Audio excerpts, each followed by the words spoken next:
Hey guys, what's up? You're watching the EJ Tech Show. I'm Sahil and joining me is Sohum and also Bhai. We did ask Salman Khan to come here himself, but he just sent this box instead. It was good enough, I guess, right? Take what you can get. So this is part of the Realme branding, Salman doing all that. We're not going to get into that. We're going to talk about the Realme 7 Pro. Now, this phone's already been launched in India a little while back, but recently, very recently, they launched the Realme 7 Pro Special Edition. And here's what you need to know about special edition phones. Smartphone makers have been doing it for a very long time, where they take an already existing phone and slap a new design or new color on it and basically sell hundreds and hundreds and thousands more units to people. But here's my question. Is this a very clever marketing tactic, or is this something that customers actually want? I think it's both, a bit of both. Okay. Because, for example, we see its origins. iPhone started doing this a long time back with their The product red. Red, which, in case if you notice, they've stopped doing that completely. Yeah. Because now they have so many Now phones to there's, sell. multiple They're like, you know what, we can't afford to do that. It's fine. And Samsung doesn't do it with their S20 flagship series, but they've done that with their S20 Fan Edition series. Yeah. So first they did it with the light phones, but then they saw that the light moniker didn't do too well. So let's make a Fan Edition phone. And that's what now I think Realme is also trying to cash in on, which isn't a bad thing. They are trying to drive sales for the device, which is good, and they're giving a more lucrative option to customers. It's more attractive phone. Yeah. Objectively, this is more attractive than just a normal plastic back phone. Okay, so just to be clear, that the Realme 7 Pro Special Edition is identical to the regular Realme 7 Pro in terms of hardware specs and even the price tag. The most obvious and noticeable difference is with this back cover over here. You're getting a very nice vegan leather back cover, which is supposed to be very eco-friendly, and it's called the sun-kissed leather. And Realme says that there's a 14-step assembly process involved over here when it comes to making this special edition phone, which I'm not going to get into right now. But what you do need to know is that it looks and feels really great. It's very soft to the touch, and more importantly, it prevents fingerprint smudges. Exactly. It comes with and scratches. Yeah. Because plastic back phones, they love scratches. They love getting scratches. This is a great option.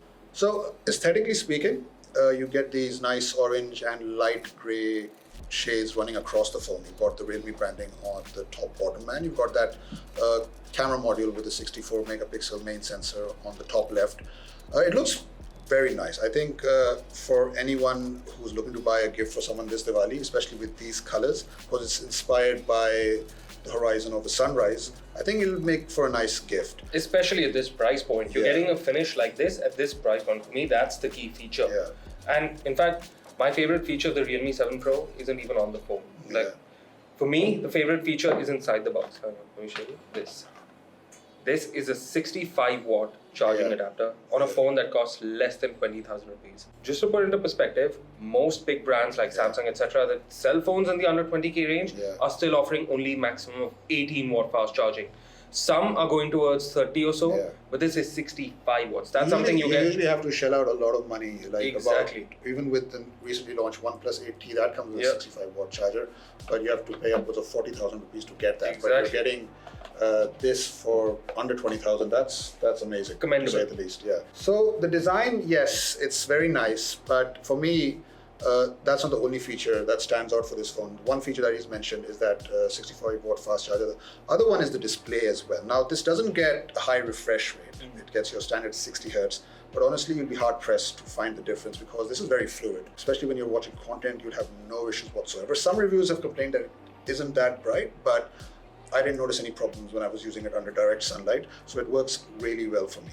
Now, apart from that, another good feature is just the general day-to-day performance, because it's getting a Snapdragon 720G processor, which doesn't sound like a lot when you compare it with the Snapdragon 765, but this phone holds its own. Like, I had no issues with multitasking, no issues with just general day-to-day stuff, and also gaming, it's good. Because that's also a chip that's being marketed on more expensive phones, like we recently reviewed the Vivo V20. That also gets a 720G chipset, and its performance was stellar. There was no problems with it whatsoever. Day-to-day tasks was fine, even gaming was fine.